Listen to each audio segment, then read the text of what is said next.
Hallo und herzlich willkommen, liebe Sportfreunde, liebe Zuschauer, zu einer neuen Folge von Konstatiert Pigeon News. Heute wieder mit einem Ehrengast, Stear Painter aus Südafrika, neben Robert Maas. Und nachdem ich meine beiden Mitstreiter hier gebeten habe, ja, kurz Hallo zu sagen, folgt die kleine Einleitung. Und dann sage ich euch gleich nochmal kurz, worum es heute geht, was euch heute so erwartet. Ich sage Hallo, viel Spaß und gebe mein Wort ab an Robert Maas. Ja, hallo zusammen, hallo liebe Community, hallo Stear. Ja, ich denke, uns erwartet heute wieder eine spannende Folge und ich bin selber ganz gespannt. Ja, ein besonderer Ehrengast heute und ja, wir lassen uns alle mal überraschen und dann ja, noch ein paar Worte. You have the words, Stear. The stage Thank you is very yours. much, Robert. Thank you, Robert. Thank you, Simon. Guten Abend von Südafrika. Äh, Ich kann ein bisschen Deutsch, aber nicht so gut. Ich verstehe a little bit. So it's an honor to be with you guys, to chat to you from South Africa. Um, it is fantastic to think that our sport is really global and that in so many countries it brings joy to every fancier. Even those people that are not champions still have a lot of joy. And to me, it's a way of life. I grew up with pigeons, and I try my very best to help wherever I can and to share some of my knowledge. It's an honor to be with you guys. Great. Thank you, Steer.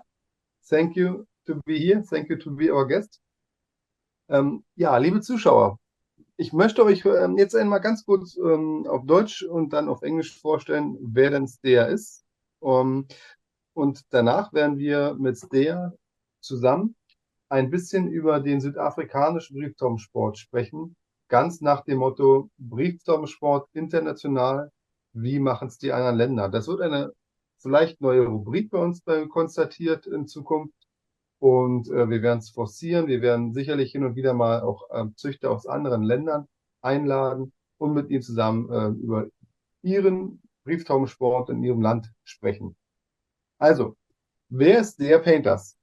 Der ist 57 Jahre alt, wie er es mir verraten hat, und bildet gemeinsam mit seinen beiden Söhnen Enrico und Richard die Schlaggemeinschaft, die Panthers. Enrico lebt bei Stear zu Hause und hegt und pflegt dort bei ihm zu Hause die Brieftauben. Und der Richard, der ist verheiratet, hat der mir erzählt, und hat seit 2022 ein eigenes Loft auf anderem Grund. Der selbst kommt aus der IT-Branche und ja, nennt ein eigenes IT-Unternehmen sein Baby. Und ja, es ist selbstständig im IT-Bereich. Ähm, Located, also ich muss so ein bisschen hin und her übersetzen. Stear lebt 25 Kilometer nordwestlich von Johannesburg in der Gauteng-Provinz in Südafrika. Nur mal ein bisschen einzuordnen. Vielleicht blendet unser Robert denn hier mal an diesem Punkt eine Karte ein von Südafrika und zeigt, wo die Gauteng-Provinz und wo Johannesburg ist. Wäre cool. Ja. Ähm, Stear ist mit Tauben groß geworden, kennt keinen Tag in seinem Leben, wo er nicht mit Tauben irgendwas zu tun hat, und hat natürlich auch schon große Erfolge im Brieftaubensport zu verzeichnen. Ich bat Stear im Vorfeld darum, ein paar seiner größten Erfolge zu nennen. Und die sind jetzt, wie er sagt, zum Beispiel hat die Schlaggemeinschaft, die Panthers, das Sun City Million-Dollar-Rennen in 2021 gewonnen, also den Finalflug gewonnen. Die Panthers waren in Lage, seit 2018, was ein ziemlich kurzer Zeitraum ist, 11 nationale Asttauben-Awards zu erhalten, darunter 4-mal die erste Asttaube in verschiedenen Kategorien von Südafrika. Der ist sehr stolz darauf, in den ersten beiden Jahren, in den ersten beiden Saisons von Afrika Pro jeweils eine Top-10-Taube im Finalflug gezüchtet zu haben. Also jeweils hat sich eine Panthers-Taube beim Finalflug von den ersten Saisons Afrika Pro im Finale in der Top 10 platziert. Gut ab, sehr gut. Damit zählen die Panthers sicherlich zu einem der besten Schläge in der noch jungen Geschichte, in der jungen Historie von Afrika Pro Rennen. Und außerdem hält der zum Beispiel, die Panthers halten jetzt muss ein bisschen mit der Übersetzung aufpassen, sie halten den Rekord in ihrer Union, die 180 Züchter umfasst, in 6 verschiedenen Meisterschaften Sieger zu sein. Ich hoffe, ich habe es richtig übersetzt, der. Ähm, Wenn man nochmal drauf guckt, die Union misst 60 Kilometer mal 45 Kilometer in der Ausdehnung. Also schon eine ziemlich große Region. Okay. Now I will come to a short introduction in English. There. Yes. There you are 57 years old and your family has got pigeons for more than 60 years. Yes. Together with your 2 sons, Henrico and Richard, you built the team, the Painters. Yes. And while Henrico lives at your home, at your stage, Richard has got an own loft since 2022 because he's married. There you are, and you come from the IT branch. You work in the IT industry, and you now have your own construction business. Yes. Yes, so your own chieftain, head coach. I think you give me 1 second. Yes. It's quite interesting that I actually worked for a German company for nearly 5 years. I started, it was my second job with Nixdorf. They were situated in Baden-Baden in West Germany. And then they got taken over by Siemens. And I worked for Siemens Nixdorf for 4 years. And I visited Germany on, I think, 4 occasions. Okay. Ich übersetze kurz. Stear hat eingeworfen, dass er für etwa 5 Jahre in Deutschland arbeitete für Nixdorf Siemens in Baden-Baden. Also ist er mit Deutschland sogar ziemlich bekannt und hat Beziehungen zu Deutschland. Ne? Yes, Stear, maybe I can ask you to tell us about your biggest achievements because I come in trouble or will. Please tell us some of your biggest achievements in pigeon sport, in pigeon history. Yeah. So the biggest thrill, and I think without a doubt the biggest achievement was when, together with my father, who passed away in 2021, but in 2001, that is now 23 years ago, together we bred a pigeon that won first final at the Old Sun City $1 Million. And it was at that stage only the second South African pigeon to be able to win the race.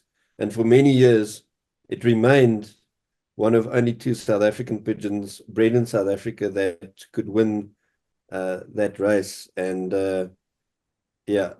it was even to today, the memories of that is very vivid and something to cherish. Then after that, in the last 7 years, we've been very successful since my sons joined the team. At national level, we've had 11 Ace Pigeon Awards, which included 4 first national Ace Pigeon all round. So in South Africa, to win that award, your pigeon has to score 6 occasions. We won the first national Ace Pigeon on the long distance. We won the first Ace Pigeon on the middle distance. And we won second Ace Pigeon on the short distance. And I think that gives you an idea that our pigeons are very all round. They can they can do well on short distances, but they can also fly very well on long distances. And I think South Africa is unique in that regard, that we don't specialize. We don't only have a short distance series. To become the champion in your union, you have to do short distance, middle distance, and long distance. And we've been very fortunate that we've been the champion in the union now over the last 5 years. We've been union champion 4 times. And then before my sons joined me about 20 years ago, I was also union champion 2 years. And I think it's to today, that's still a record. Then one of the more than one time highlights for me was on the long distance races, which go up to, for us, 930, 950 kilometers.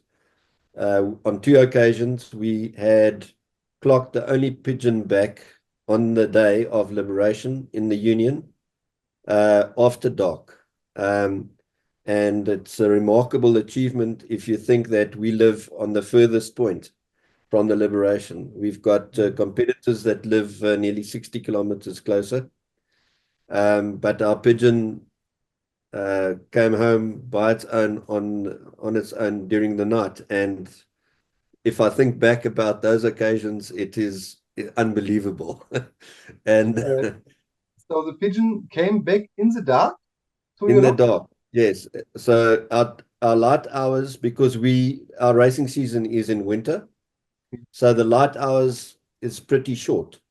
So this time of year, we're now at that stage where we race the long distances. We can only liberate at about 7:30 in the morning. And then by 6 o'clock at night, it's dark. So we've basically got 10 and a half, 11 hours of flight. And then when the wind is from the front, it's hard for them to get home within light hours. And on those 2 occasions, the one occasion the bird arrived after 7:30 at night, and on the other occasion, that was about 5 years later, the bird arrived somewhere after midnight. I woke up to find the bird sitting in front of the loft, and I had to open the trap for it to clock. Let me ask one question to that. When the bird came after midnight, did you notice the arriving of the bird? Not at all. It was I knew the birds could be close. So then I don't sleep very, very well.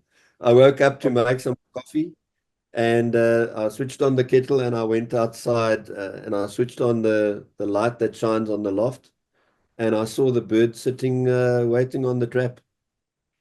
So, so then I had to I disconnected my clock the previous evening. Then I had to come in the house, get the clock, reconnect the clock, and then very careful chase her in. And yeah, so we clocked her at I think it was 1:37 a.m. And the next pigeon was only after 7:30 the next morning. I will translate it short. Yes. Wir haben gerade, oder Robert, kannst du es übersetzen oder soll ich lieber? Ja, also er hat vor allem gerade erzählt, dass er ganz stolz war, dass bei einem Flug er der Einzige war, wo eine Taube am ersten Tag nach Hause kam. Das war mitten in der Nacht. Also er hatte sich dann einen Kaffee gemacht und hatte dann durch das Licht vorm Schlag hat er gesehen, dass da die Taube angekommen ist. Sie saß beim Einflug. Ja, und da sah, dass sie einen Kittel angezogen ist, rausgegangen und hat die Taube halt in den Schlag gelassen. Und natürlich eine tolle Geschichte, ja. Das Rennen war 125 Kilometer lang, also Long Distance, Weitstreckenflug. Ja, und Stear hat nicht nur einmal, er hat über 2-mal geschafft, in der Dunkelheit eine Taube zu konstatieren. War jeweils der erste Preis, erste Konkurs. Congratulations, Stear, to that. Thank you very much. Yeah, it was, I think modern day racing, to a large extent in South Africa anyway, we don't have a lot of those long races anymore. But our original family of pigeons that came from my uncle and then my father, they were super, super, extremely good on the long distance. And in South Africa, I think people are very surprised that well, 40 years ago, they had an ultra marathon series in spring, just in the beginning of summer, that went 950 kilometers. The next week, 1,000. The week after that, 1,150. And the week after that, 1,250. And in many of those cases, my father had only maybe 5 or 6 birds that he raced. So he raced them every week. So they would arrive, they would liberate the birds on Friday, and they would get home maybe Saturday afternoon or even Sunday. And the next week they would go again. And so the genetics that were bred into those birds are the same genetics that in the end won the Sun City race. And it was because they are very hard pigeons. They can take a lot of punishment. Mhm. Ja. Thank you, Stear. Wollen wir es Ja, übersetzen? Oder ist es nötig zu übersetzen? Jetzt, ich glaube, war verständlich. Ja. Also, Stear erzählt, dass sie früher, also noch in den 90er Jahren, viele Rennen hatten, die über 900 Kilometer gingen. Und er hatte gerade geschildert, dass zu seinen Vaters Zeiten in the middle of the 90s, Stear? it was even earlier. It was in the late 70s, 76, Okay. 77, 78. Ja. In den 70er Jahren gab es Flüge oder ja, Rennwochen, die gingen los mit 950 Kilometern, gingen dann 1050 Kilometer und so weiter. Und die Tauben hatten innerhalb von 4 Wochen gesponnen, oder nicht gesponnen, sondern gesagt, 4 Flüge von um die 1000 Kilometern oder mehr. Der Vater von Stear reiste da mit einer Mannschaft von 5 bis 6 Tauben. Und es waren immer dieselben Tauben, die dann auch auf diese ultra langen Rennen geschickt wurden. Wahnsinn. Also, Yeah, it's sad that we don't have that anymore because we don't. I think we could see it in later years with the $1 million pigeon race that especially Germany and Kuwait and maybe even some birds from America did very well in summer when the velocities are low and slow. The South African birds, the modern South African birds, were struggling to keep up with those genetics, and I think it's a reason for that we don't race in those months anymore because our season now stops by end of September. It stops, and in those days my father used to race into the end of October, and then by that time already very hot, maybe 32, 33 degrees. And now these days we stop when it gets to 28. People don't want to race in very hot conditions anymore. it is easier for the pigeons to come home. Yes, The are easier, but very much easier when it's cool. So I think we are probably one of very few countries in the world where we race in winter. So we never have problems with the molt. The birds are fully molted, and we have lovely weather. It is, it doesn't get too cold and doesn't get too hot during the months of June, July, August, and even beginning of September, still quite cool. And ideal pigeon racing conditions. So we've bred a lot of speed into our birds. And I think we can see that at a race like Africa Pro, that birds that have been tested in those conditions for a very long time, maybe 40, 50 years, under those conditions um, probably had an advantage the first or even the second year of Africa Pro. But now I can see the top guys are overseas and in Europe and in America are adjusting and entering a different bird. Where I think if you compare the conditions at Africa Pro to a race like Panther in Thailand, it is very different in terms of climate. It's cool with us, and in Thailand, it's obviously hot and humid. And in your conditions in Europe, whether it's in Germany or Holland and Belgium, you race in summer and under very humid, low pressure, I think also quite warm conditions. And many times the velocities are very slow. With us during winter, our average velocity is probably 1450 to 1500 meters per minute. Because we don't have a lot of wind, the conditions are ideal for pigeon racing. Yeah. Nothing to add.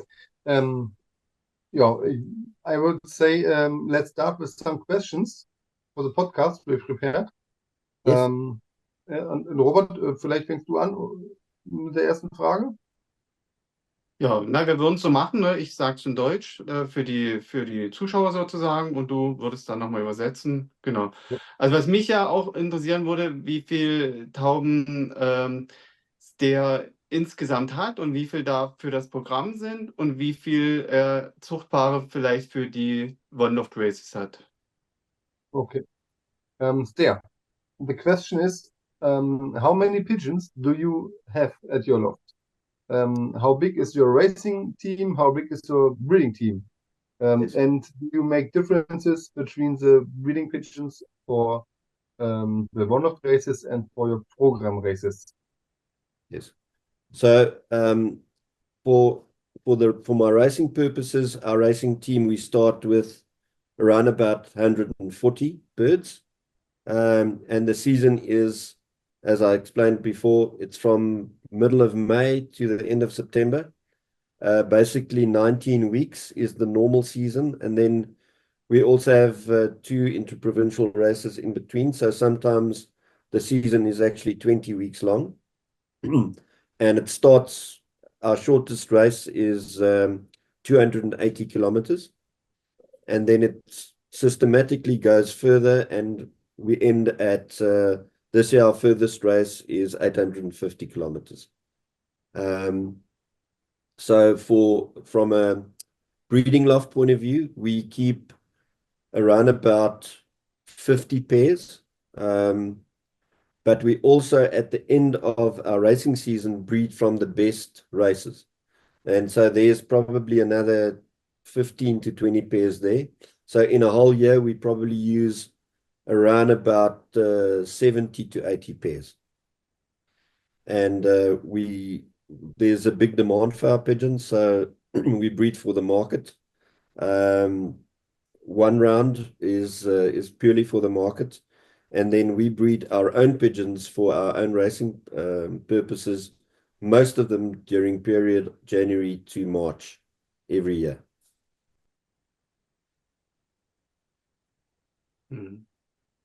Okay, thank you. Then I will translate it. Yes. Ja, der hat etwa 50 Reisepaare. Ach, nein, der hat etwa 50 Zuchtpaare auf seinem Zuchtschlag, züchtet aber aus den etwa 15 bis 20 besten Reisepaaren auch noch junge nach der Saison, sodass er unterm Strich sagen kann, er hat ungefähr 70 Paare, aus denen er züchtet, aus denen die Panthers züchten. Und sie starten die Saison im Mai mit etwa 140 Tauben, Reisetauben. Die Saison, hat der noch erklärt, geht in Südafrika von Mai bis September, also eigentlich fast ähnlich wie in Deutschland. Oder in derselben Zeit wie in Deutschland, ja.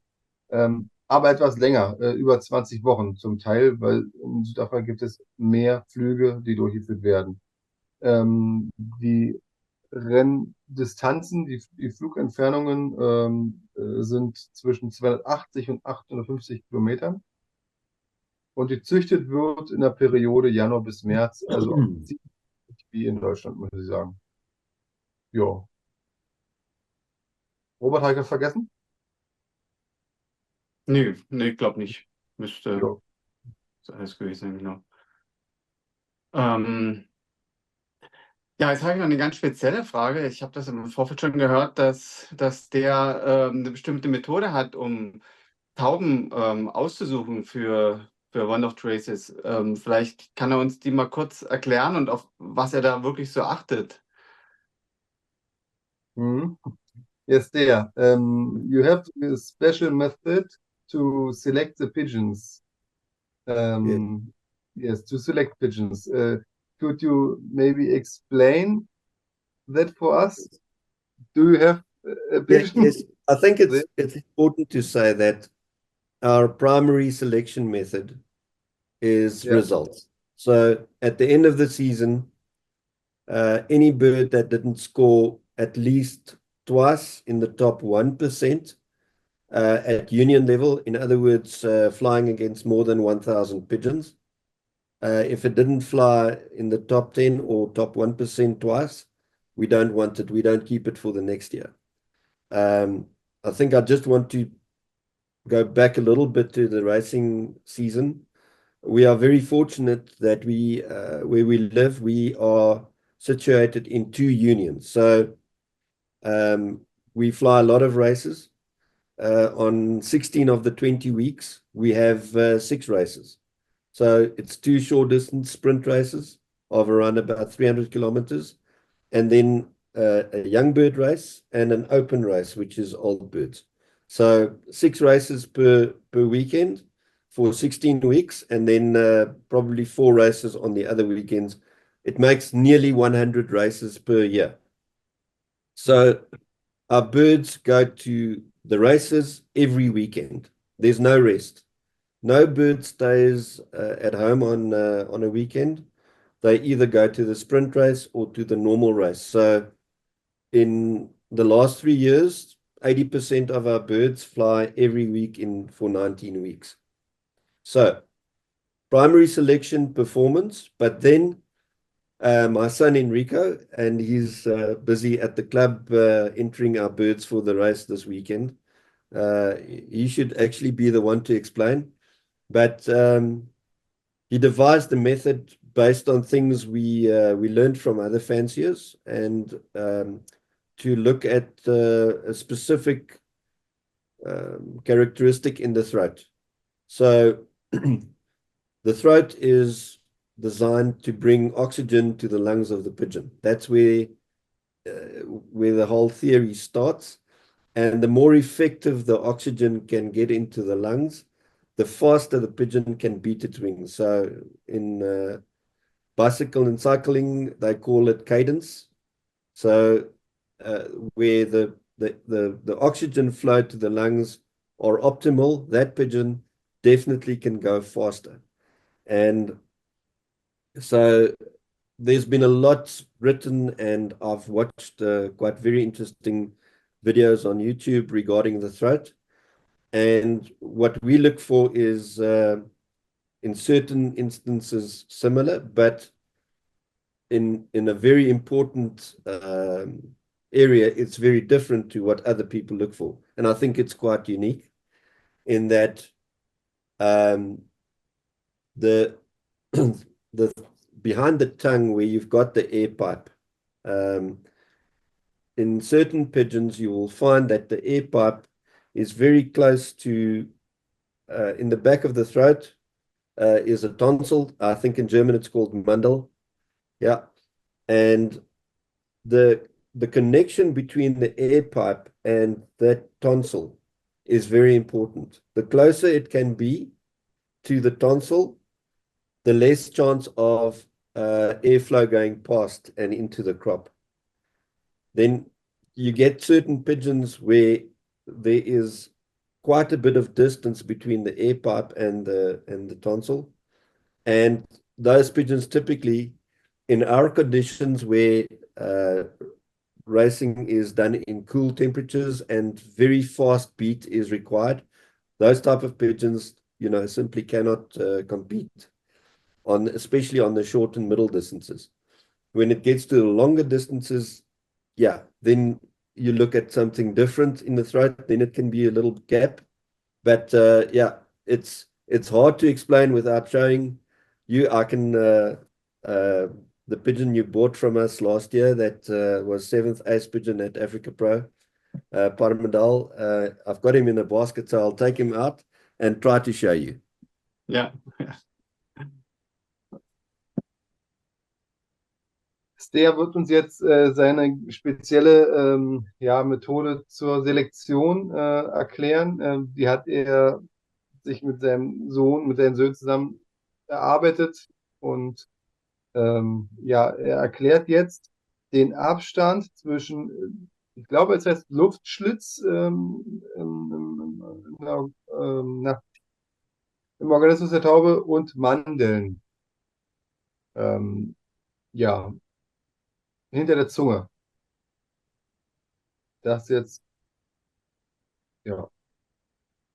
ich hoffe, man erkennt es und ich hoffe, die Zuschauer können uns folgen und verstehen. Das ist jetzt wirklich sehr spannend, auch für mich. I want to see where I can put it there. Yeah. You can still see me? Yes. Okay. So here's the boy. I think he flew in the top 100, I think, on 6 occasions. And unfortunately, his last flights on the final gave him some problems. But he was a very good racer at Africa Pro. So I'll open the beak for you and just try and show you that where the air hole is very close. Don't know if you can see it.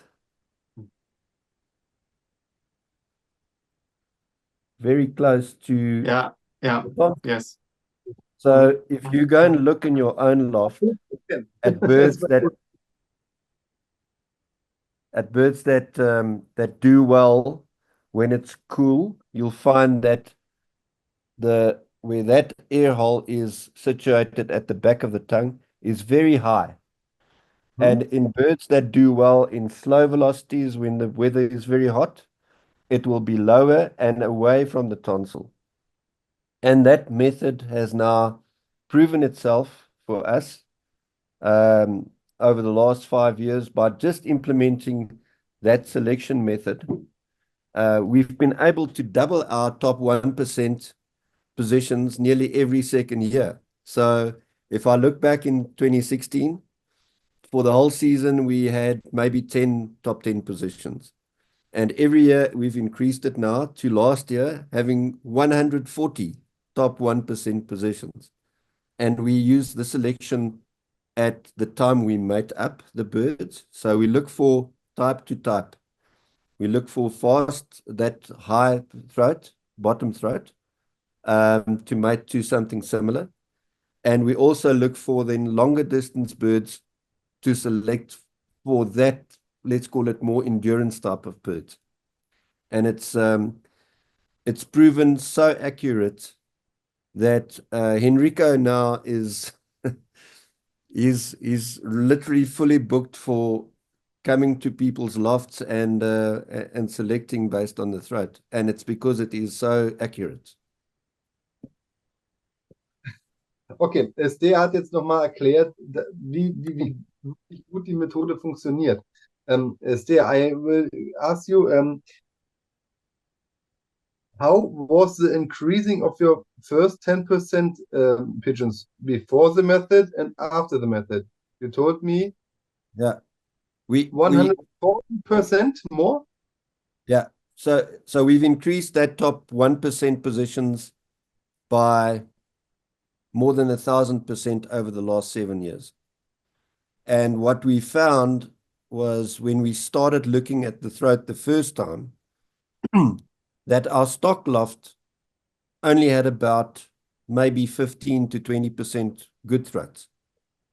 And by starting to eliminating the bad throats, we've obviously now got an increase in the performance in the race loft as well. So that over the last 3 years, our hit rate in terms of breeding babies that can perform has more than doubled. If I think back to 2018, 19, we would basically breed 100 babies, and maybe if we were lucky, get 15 to 20 top 1% flyers out of those. That is now increased by last year. We bred for the market, not for only in our loft. We sent 70 babies into the market to 12 different fanciers. And of those 70 babies, there were 40 winners. So more than 50%. 50% that flew top 1% positions. And yeah, it's changed our lives totally. Okay. Also nochmal zur Methode, um die Wirksamkeit oder diese Wirksamkeit der Methode zu unterstreichen. Stear sagt, seitdem sie die Methode anwenden, konnten sie ihre Top 10 Positions, Top 10 Positions meint, out of 1000 pigeons.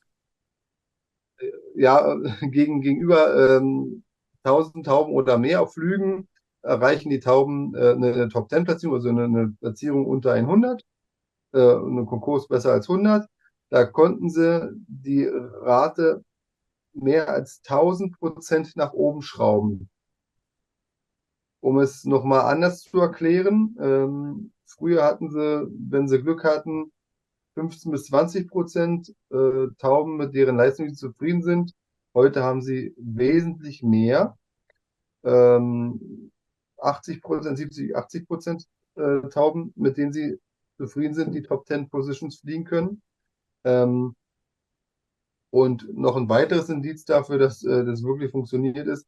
Sie haben im letzten Jahr 70 Tauben an 12 verschiedene Züchter abgegeben. Und unter diesen 70 abgegebenen Tauben bei anderen Züchtern waren 40 Winners, also 40 Tauben, die in der Lage waren, in der Top 10 Positions, Top 10% eines Fluges mit über 1000 Tauben zu reisen. Ja, very impressive. Yeah. Yeah, and I think to me, it was That's the selection on performance coupled with the selection on throat.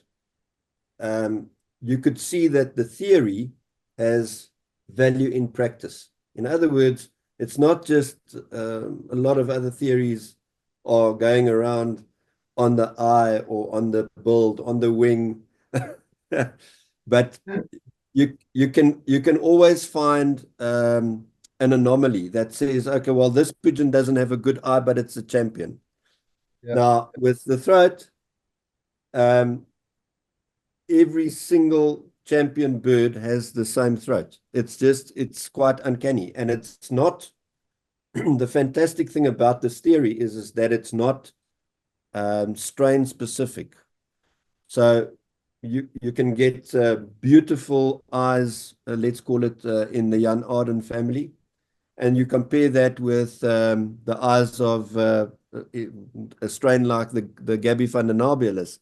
Totally different eyes, but both strains are fantastic. But if you look in the throat, they're all the same. The good ones all carry the same characteristics. And that's what makes it very good to select when you go and look for new stock birds to purchase. We always now go and look at the throat first to make sure that it's up to our standards. And yeah, it makes it so much easier. It's a shortcut to getting to success. Great. Robert, willst du vielleicht den letzten Passus nochmal übersetzen? Weil ich finde, es ist ein bisschen besser, wenn wir beide mal übersetzen, denn du verstehst es ja besser als ich. Ja, letztendlich geht es darum, dass es verschiedene Theorien im Taubensport gibt. Es gibt die Augentheorie, es gibt eine Flügeltheorie. Und am Ende sagt sie ja, das ist alles egal. Also es gibt von den Wähler zum Beispiel diese Augen und andere Züchter haben Tauben mit diesen Augen. Und das spielt aber alles keine Rolle. Die Tauben kann trotzdem gut fliegen. Aber was alle Tauben gemeinsam haben, ist ja dieser Schlitz in der Kehle, sage ich jetzt mal, was er jetzt gerade erklärt hatte. Danach kann man halt am besten die Tauben selektieren, weil das ist bei allen Tauben gleich. Ja, ja. Und der sagte noch, was auch wichtig ist, ne, bei allen anderen Theorien gibt es Ausnahmen, die nicht erklärbar sind. Ne, Ja. da gibt es Tauben mit I think the vermeintlich other thing I want to, yeah, there's one echten thing Rücken. that I also want to say that you asked the question, what body types are we looking for Mhm. for wildlife racing? This was And the next step. It's there. yes, But so, let's come to so this question.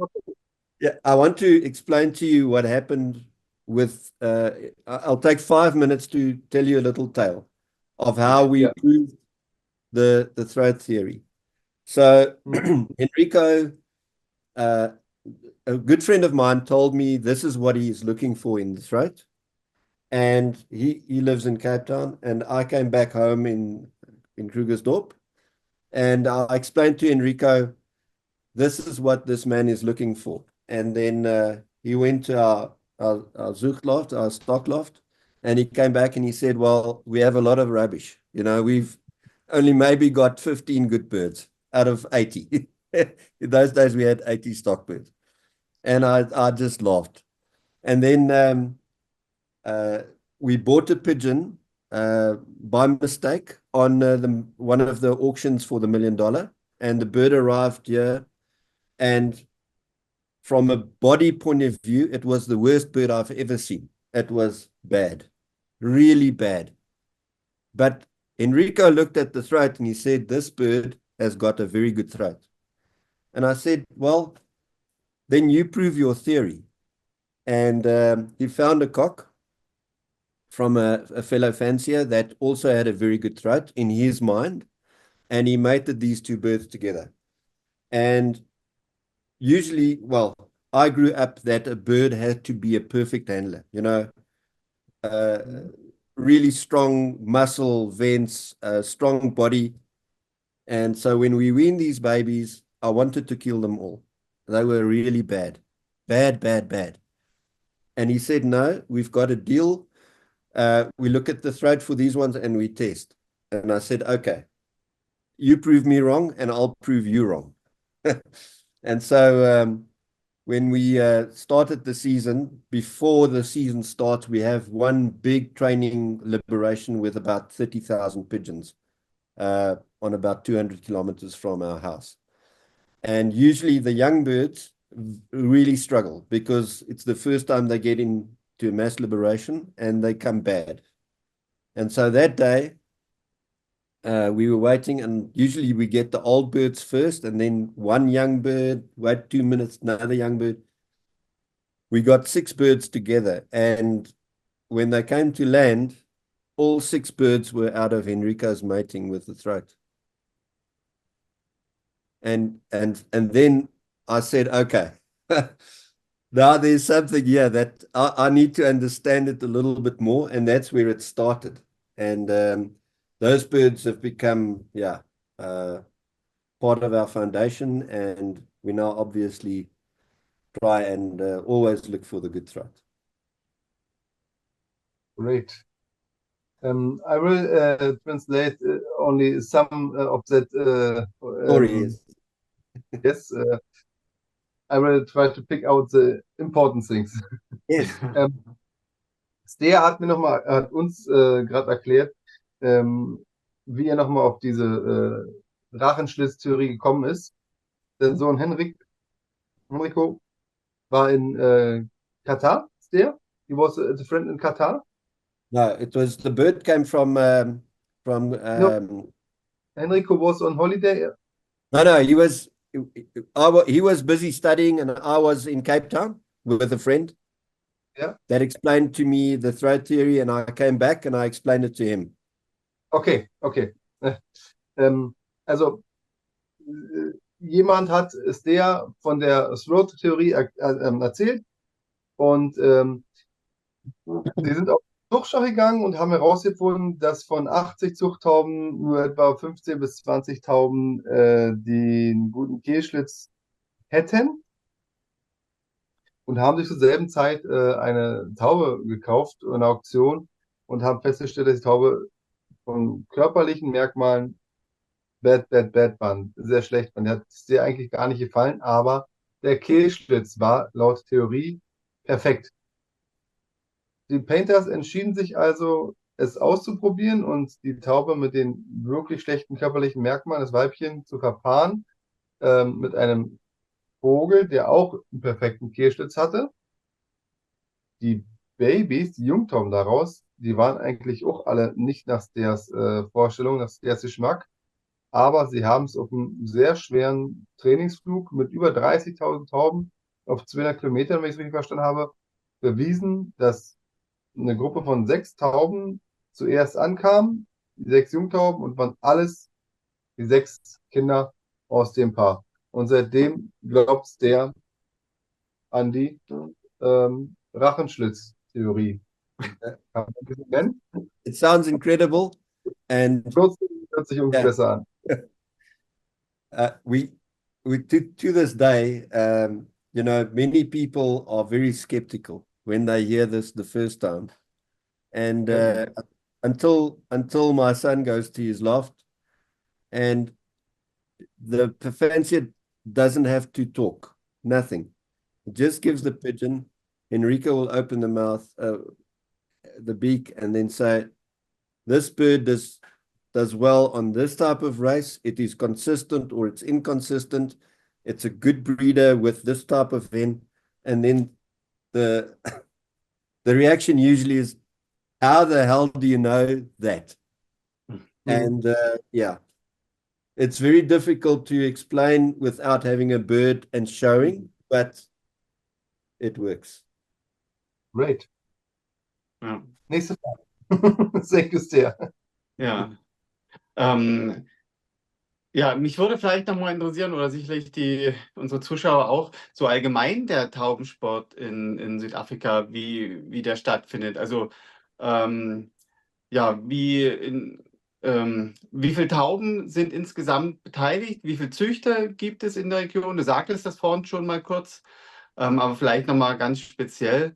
Und ja, wie sind die klimatischen Bedingungen zu den Wettflügen? Ja, also vielleicht die klimatischen Bedingungen nochmal dann im Anschluss, aber erstmal, ja, Stear, in general, talk about the pigeon sport in South Africa. You talked about that you are able to send your pigeons to 6 different races every weekend. Yes. Can you explain this again for the viewers? And Yes. how many pigeons take part at the races? About how many fanciers do we have in South Africa? Okay, so from a national point of view, we've got probably around about 5,000 to 6,000 fanciers, of which I would guess 3,500 to 4,000 are active. In other words, active in racing from their own house, in a club or a union or a combine. South Africa is divided in basically 9 provinces. And those provinces manage the unions in that province. The majority of fanciers in South Africa actually live in the Western Cape, with more than 1,000 active members there. Where we live in the northern part of South Africa, there's probably around about 500 to 800 fanciers. And then in the big coastal towns like Durban, Port Elizabeth, East London, and then on the garden route, you probably have, you know, anywhere from 100 to 200 fanciers belonging to the sport. In the middle of the country, in the Free State, there's quite a large organization in Bloemfontein. So all in all, yeah, probably about 3,500 to 4,000 guys racing every weekend, where we live, and I saw that also in one of your questions, the direction that we race from is from the southwest. So the birds are taken in a southwesterly direction from 280 up to 850 kilometers. And we belong to two unions. So the one union where we focus on, there's 9 towns in that union. And as I explained, it's from south to north about 60 kilometers. And now we've also joined a larger organization called a Combine that has fanciers in Pretoria as well. And so in that organization in total, we're about 130 members, 130. And the amount of birds racing every weekend varies from 1,500 to maybe up to 2,000 birds on every race. And there's 2 races, main races and a sprint race that takes place in each of the unions. So in total, 6 races on every Saturday. So I think it's important to say that in South Africa, in mostly all of the unions that I know and all of the provinces, we've got a limit. You can only enter so many birds per race. Unlike countries like Belgium and the Netherlands, where you can take 300 birds and enter them. I don't know in Germany whether you can do that. We can only take 20 birds maximum to enter in a race. So we split our team basically into 6 teams of around about 20 birds. In the one union that we also race, the limit is 15 per race. So if we send birds to every race, around about 120 birds go, somewhere between 120 and 130 birds go to the races every week. Mhm. I hope that answers the question. Okay. Yes, ja, okay. Robert, soll ich es beantworten? Weil ich habe es ja schon 2, 3 Mal gehört im Vorfeld. Ich habe auch Ja, dann geschrieben. mach. Genau, nee, Ja, dann also, mach. Mhm. wenn ich mich verhaspel, Robert, kannst du mal eingreifen, wenn du was anderes verstanden hast. Okay, Mhm. Stear, I will translate. Also, so. In Südafrika insgesamt gibt es etwa 5.000 bis 6.000 Züchter, von denen in etwa 3.500 bis 4.000 Züchter aktiv an der Reise teilnehmen. Steer erklärte uns gerade auch, dass der Verband in Südafrika sich in 9 Provinzen unterteilt und hat dann ein bisschen was zu den Provinzen erzählt, wo sie liegen. Und die Provinzen unterteilen sich dann weiterhin in Unions, Vereinigungen und Combines. Steer, one question from me. Yes. Is a union bigger than a combine, or is a combine something like The the combine club? is the biggest. The combine is the biggest. So Yeah. under the combine, you get unions, and Ja. under the unions, you get clubs. Okay. Also Sie haben Clubs, Union und Combines. Yes. Vergleicht damit Vereinen, Reisevereinigungen, und eine Combine wäre dann Regionalverband. Ja, wollte ich auch so denken. Mhm. So habt ihr jetzt verstanden? Muss Mhm. ja alles similar, ein bisschen gleich sein. Steer, die Painters sind Mitglieder in 2 Unions, beschicken die Südwestrichtung. Steer, how is the wind condition on the southwest direction? Firstly, we've got very, as I explained earlier, very fair weather, always sunshine, very few clouds during the winter. But Yeah. the wind is predominantly northwest wind, so it is slightly from the front on the left shoulder. Okay. And so in the beginning of the season, when it's start of winter, we get cold fronts coming from the Antarctica, and it is, and then we get a south wind. Probably if you look at, and I've done analysis of this over many years, out of the 19 to 20 weeks of racing, you get maybe 4 very fast races. So with a velocity over 1800, maybe even 2,000 meters a minute. but the most of the weekends, the velocity is under 1400, maybe Okay. 1350. And when it gets very hot towards the end of the year, at the end of the season, that velocity can come down to 1100 meters a minute. Okay. Ich habe Steer gerade nach dem Wetter oder nach der Windrichtung gefragt. Er hat viel zum Wetter gerade erzählt. Also meistens ist bei der Südwestrichtung Nordwestwind, also seitlicher Gegenwind leicht. Er sagt noch, sie haben ungefähr von den bis zu 20 Rennen im Jahr, haben sie etwa 4 Flüge, die sehr schnell sind mit 1800 bis 2000 Meter pro Minute. Die meisten Flüge sind aber 1400 Meter pro Minute und langsamer. So, geht's weiter. In der Provinz, in der Steer reist, also in den Unions, beteiligen sich 500 bis 800 Züchter. Und im Combine 130 Züchter, die mit 1500 bis 2000 Tauben an jedem Wochenende teilnehmen. Die Tauben sind da verteilt auf 6 Rennen. Steer, is the one race consist of about 1,500 until 2,000 pigeons? One race? Yes, in the combine.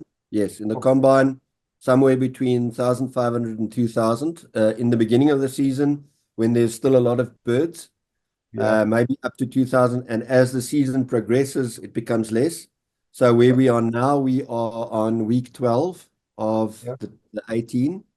And so I expect this week the combine will have about 1,300 birds competing per race. But now you must remember there are 2 races. So every week, so one race is for yearlings or young birds. That gets liberated first at 7:30 in the morning. And then on the short distances, they wait 1 hour and let the old birds go then. As the distances progress, we have usually 12 or 13 young bird races. And so today is our last young bird race for the season. So from next week, we also have 2 races, but both races will then be old birds or any bird. You can enter young birds, old birds, babies, anything.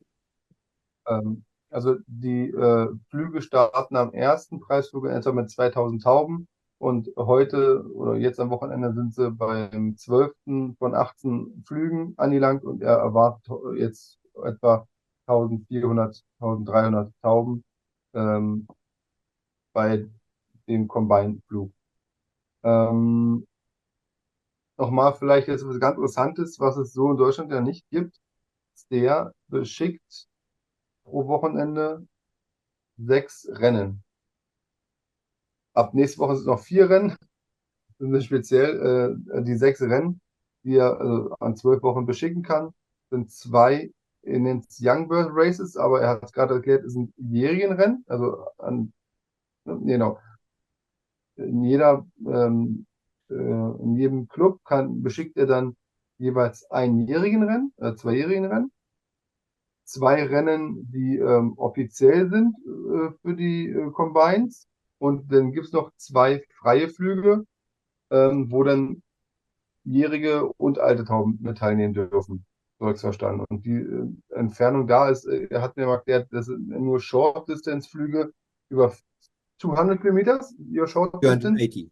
Our shortest race is basically 280. And the free races is every weekend 280 kilometers. So one race is always a sprint race, which is 280, somewhere between 280 and 300. The other races go further. So it starts at 280. Then by the end of week 6, we are on 450. Then the middle distance starts. Then we go from 500 to 700 for 6 weeks. And after that, the distances vary between 650 and 850 for 6 weeks. Okay, also neben den jährigen Rennen gibt es ein freies Sprintrennen, das ist jede Woche auf 280 bis 300 Kilometer.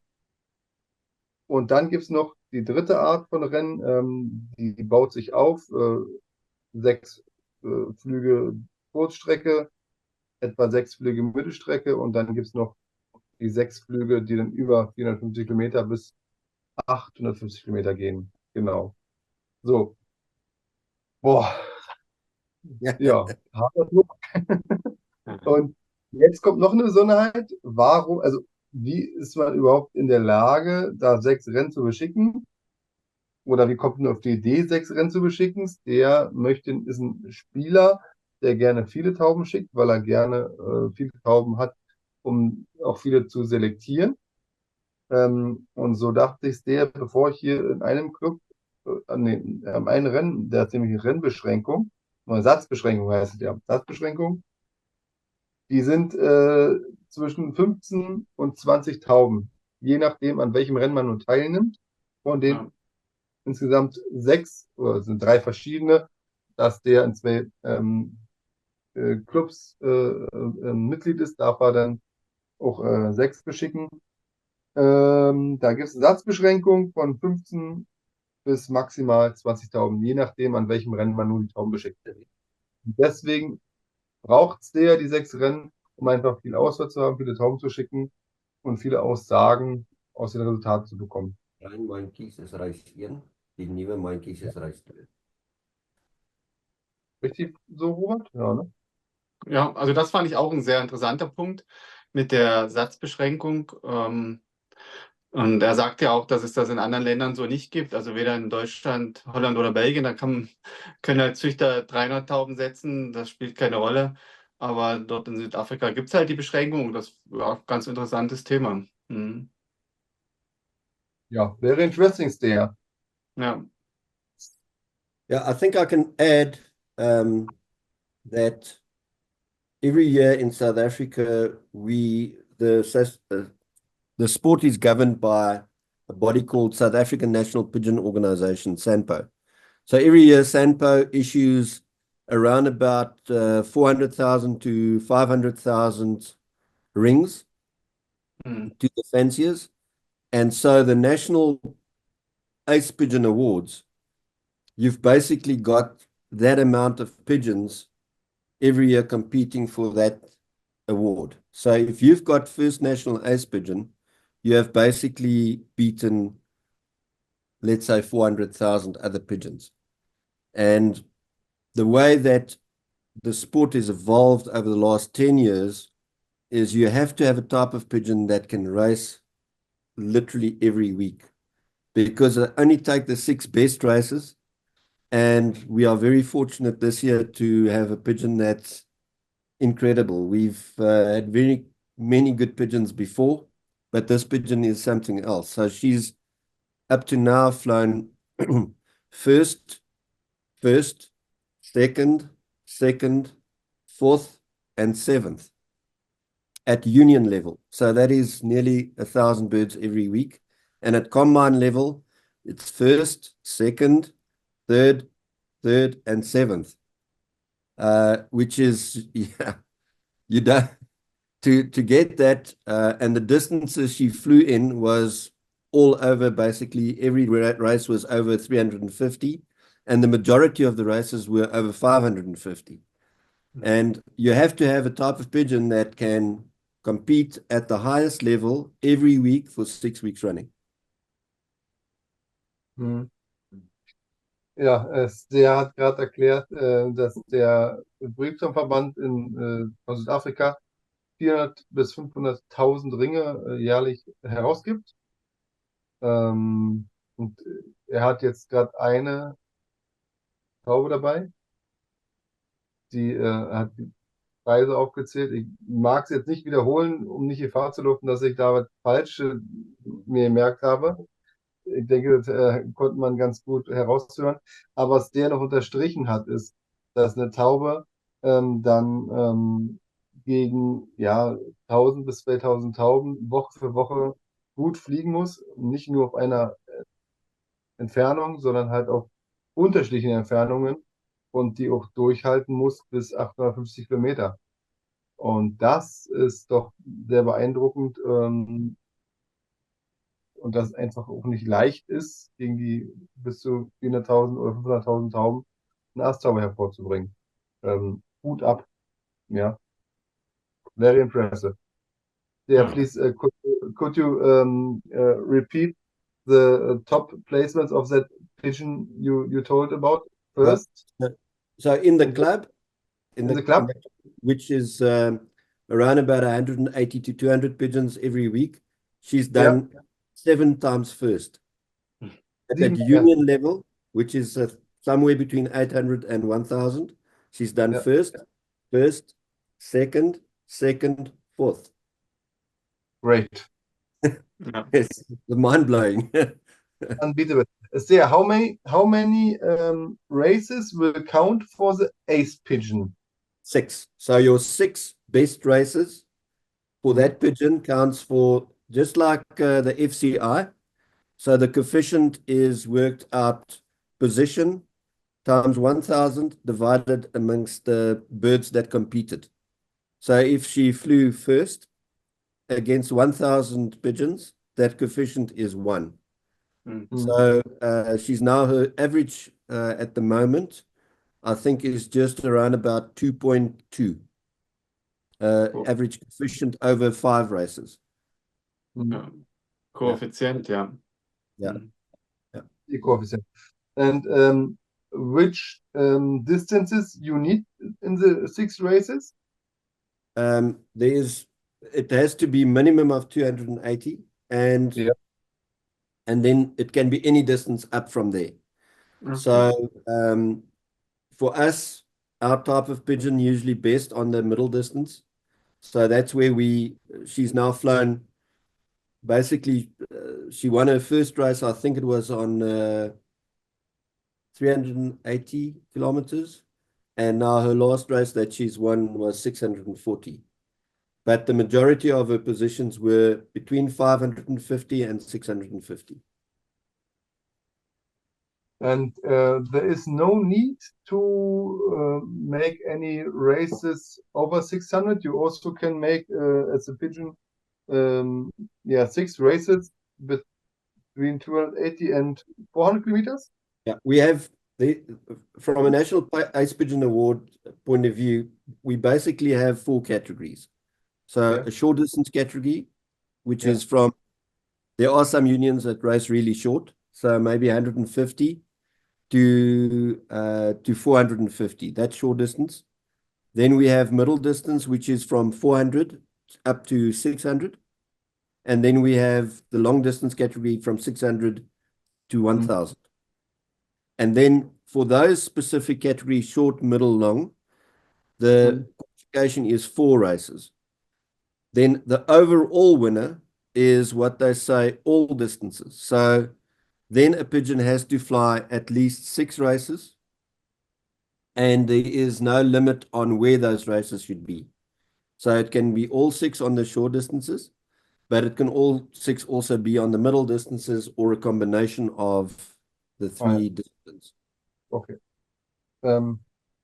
Gut. What I guess what?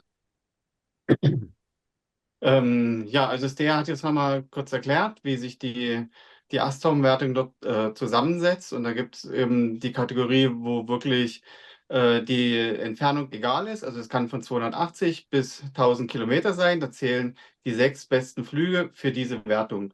Und dort hat Stear bei dieser Wertung eine Taube, die hat jetzt einen Koeffizient von ungefähr 2. Und ja, das ist natürlich eine richtig starke Leistung. Ja, richtig top.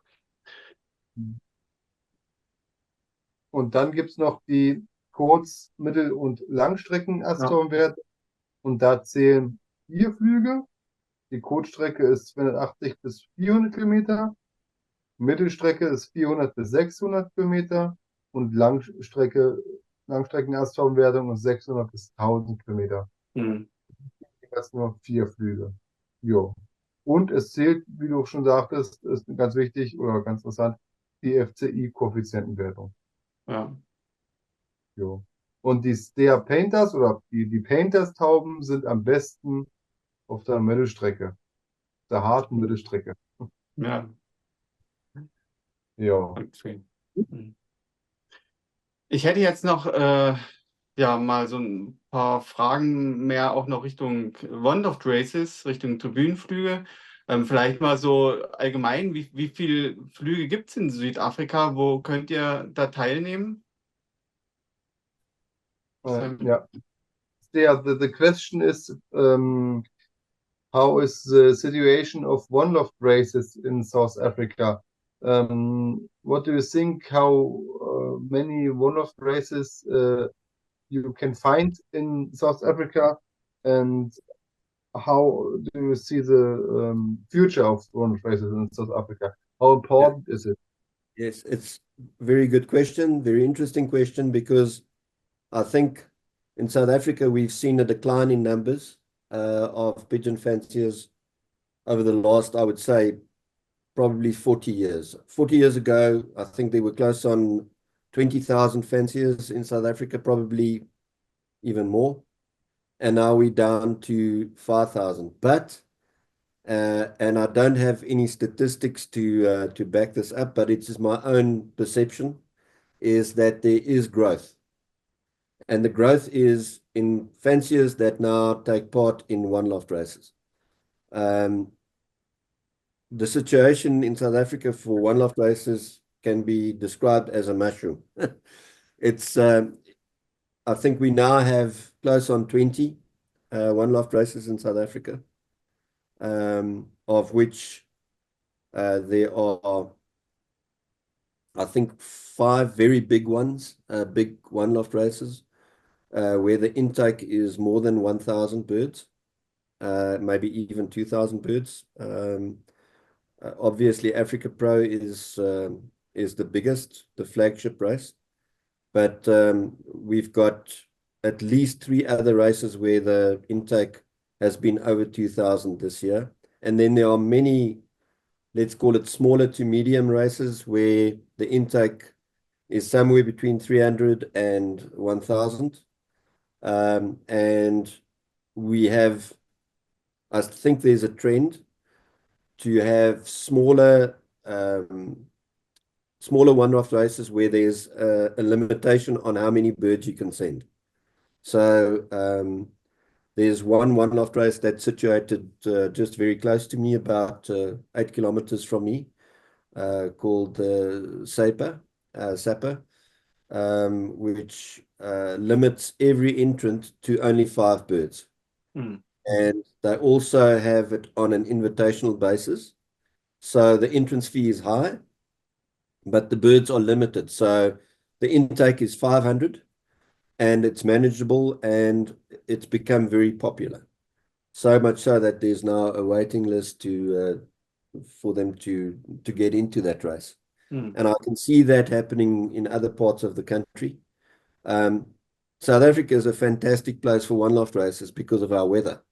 The weather is, well, I would guess where I live, you've got at least 250 to 300 days of sunshine, and perfect conditions,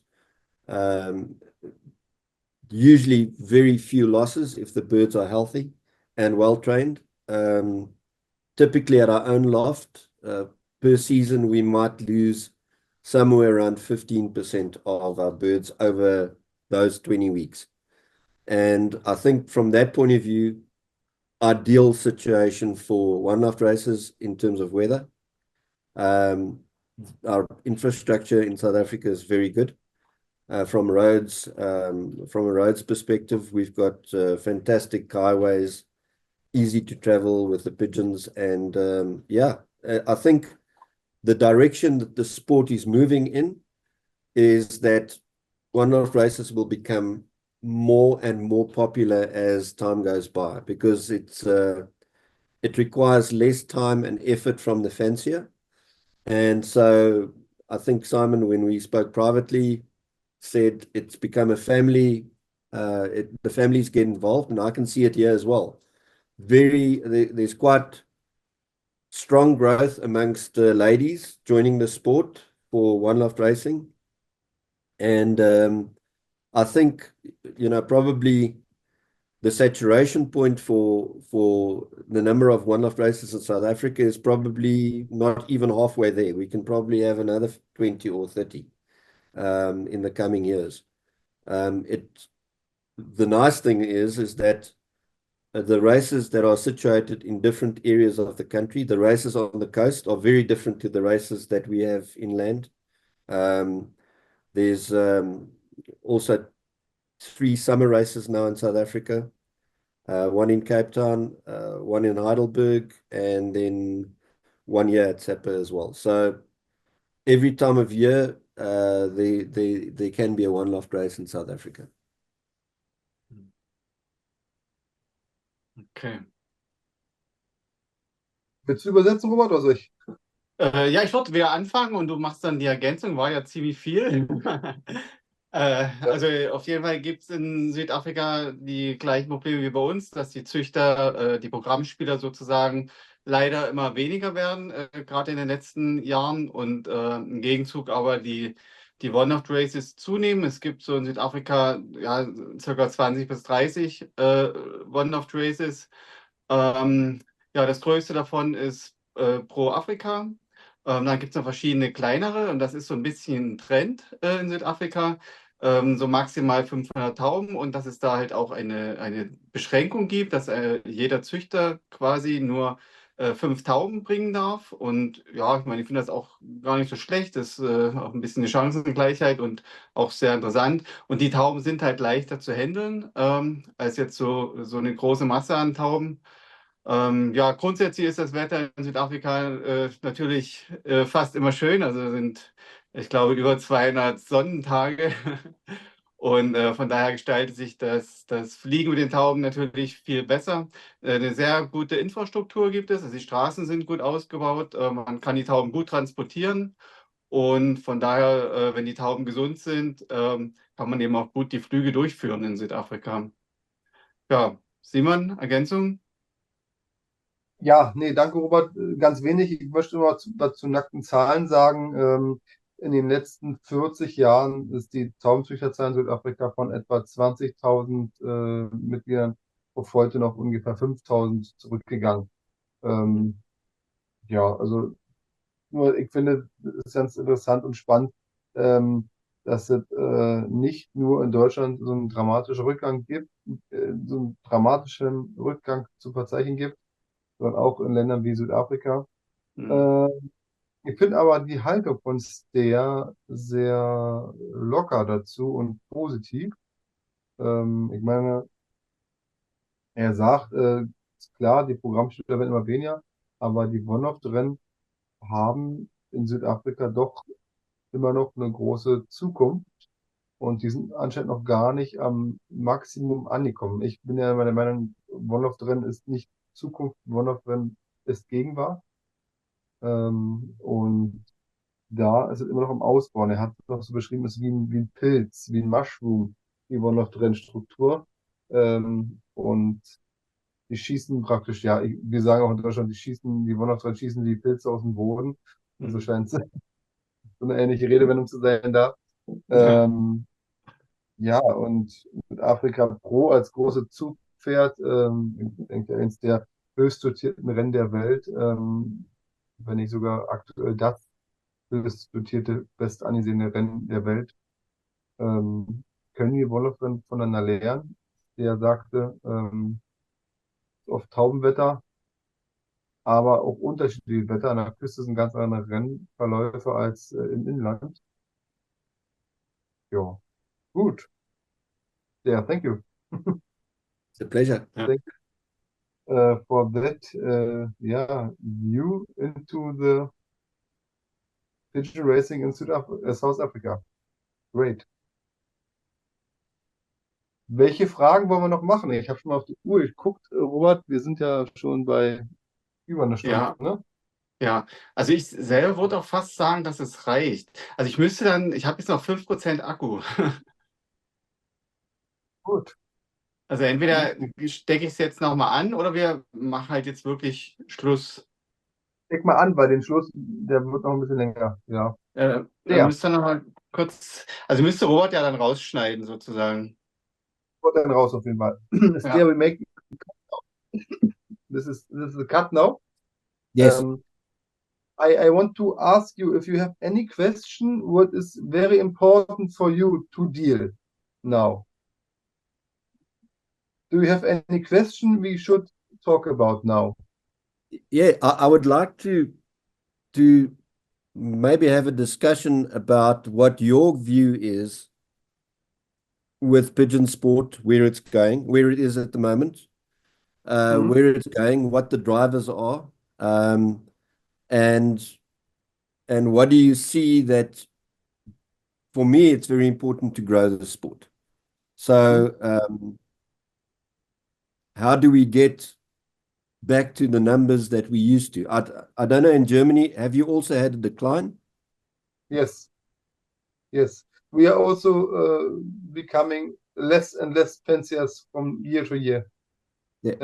How do we stop that? And how do we turn the boat around? To me, that's an important discussion. I think this discussion we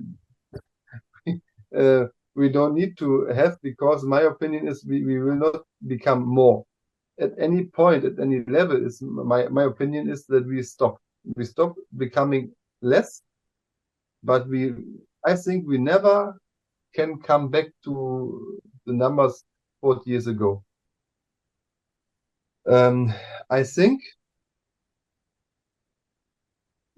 our task should be to rescue the pigeon sport. Yes.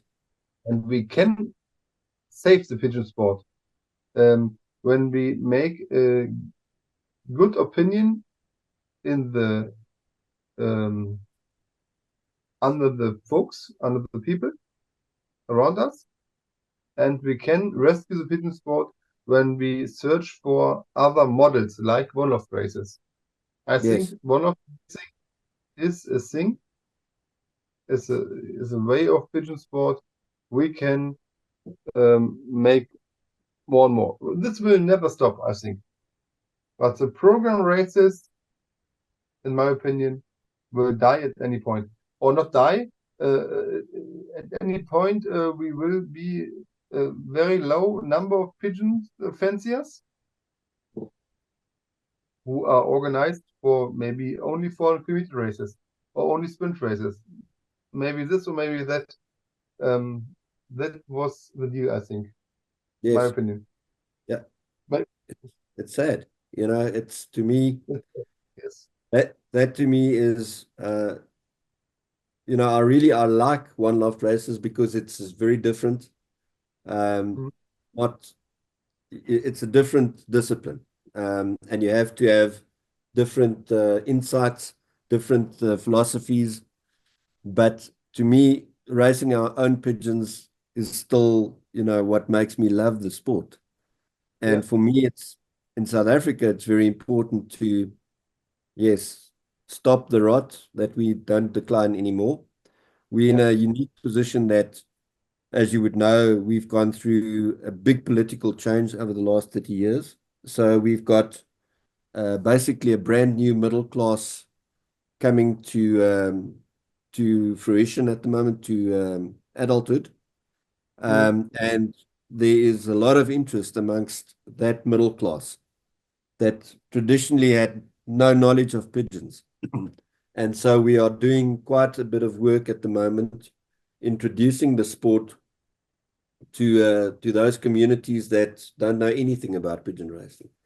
And we can see the green shoots all over the place, you know, new faces, new names, and hopefully what we are trying anyway is to, you know, teach people how to keep pigeons, I don't want to say cheaply, but very economically, and keep them healthy without having to spend thousands of rands or euros to keep birds, to feed them and to medicate them. Yeah, one thing I see all over the world is, when you come to, in Germany, we say Entwicklungsländer, countries which are on the last step before becoming an industrial. Yes. It's moving from third world into first world. When you look at that countries, you can see the rising of pigeon sport. Yes. Look to Germany in the 1950s, 1960s. Yes. There was our maximum of fanciers. Yes. And in the What was that 1980s, number? What was that number? 100,000? 100,000. Ja. Sure. Yeah. In the 1990s, it started to go down. Now Yes. we are 25 to the maximum. Yes.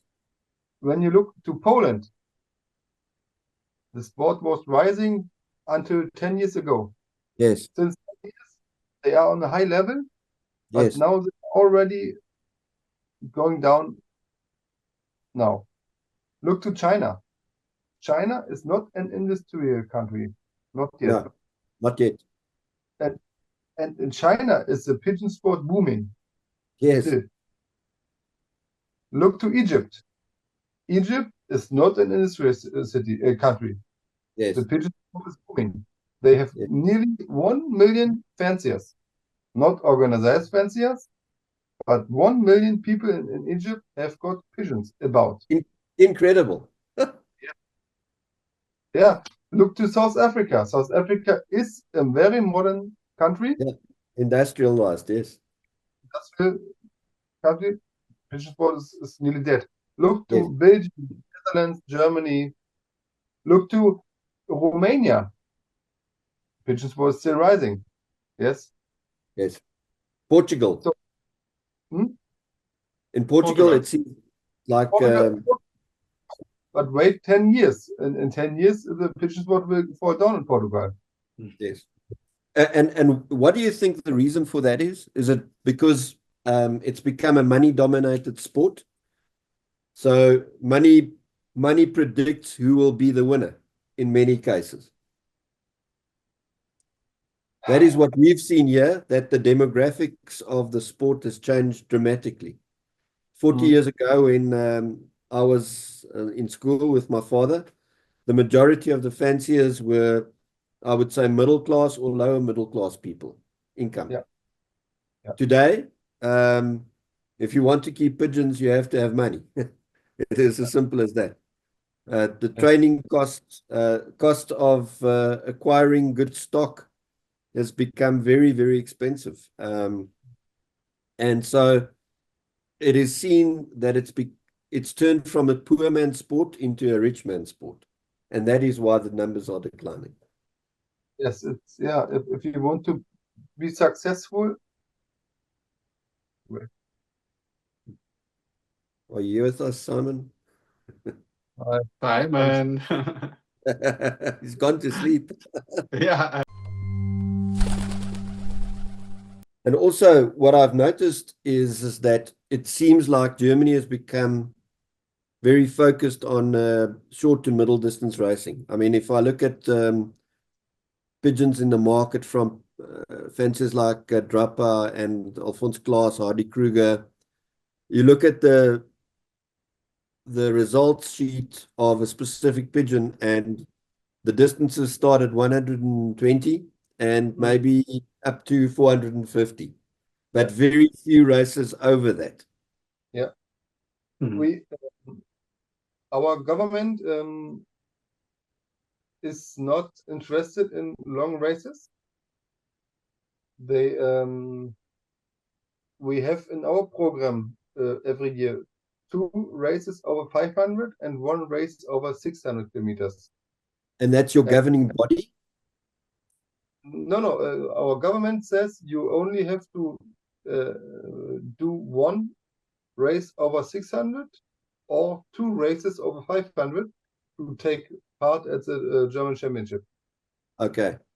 So my opinion is that I love the races over 600 kilometers. Yes. So we have in our racing program 1 race over 600 and 2 races over 500 kilometers every year. Yes. And we are one of the only clubs or provinces in whole Yes, Germany who make yes, 5 races over 500 kilometers. yes. He, Yeah. he is, Well, I've never had any of his pigeons, so I have no. For me, the German pigeons that do well in South Africa are birds from Alphonse Klaas, do very well in South Africa, and from Hardy Kruger also do very well. And then the birds that came in from Dr. Brockamp, yeah. very, very good pigeons for South African conditions. Yeah. Mhm. Yeah, this is, I think, a reason why German pigeons are so good at hard monarch races like South Africa, also Pattaya, Yes, is that we still have got the ace, the old ace pigeons who must race over 10 races a yes, year with any races over 600 kilometer. This is my opinion still. That's because I am so proud that we set this year the first ace pigeons of our province, yes, Berlin-Brandenburg. yes. And that hen has 10 prizes. Fantastic. Yeah, This is, yeah, I'm that very is proud. to me that those are the real good pigeons. Yes, this I don't like the pigeons who race 6 prizes, 6 fast prizes, 6 fast races, and then 4 not. Yes, I like pigeons who are Yes, able to come fast home every race. yes, 10 races, 11 races, 9 races. yes. It's the Not same with us. Our not all. selection is on. Yeah, I don't care much. Although we have very good sprint pigeons, to Yeah, me they are secondary. My focus is on the middle to long distances, and there they've got to do those 6 to 12 weeks in a row. yeah, yeah. Uh, 2 years ago, when we had first and second national ace pigeon for the long distances, those birds raced 12 weeks in a row, and in those 12 weeks, they covered more than 8,000 kilometers on the road. Mhm. Simon, wollen wir das vielleicht erstmal zu Ende machen?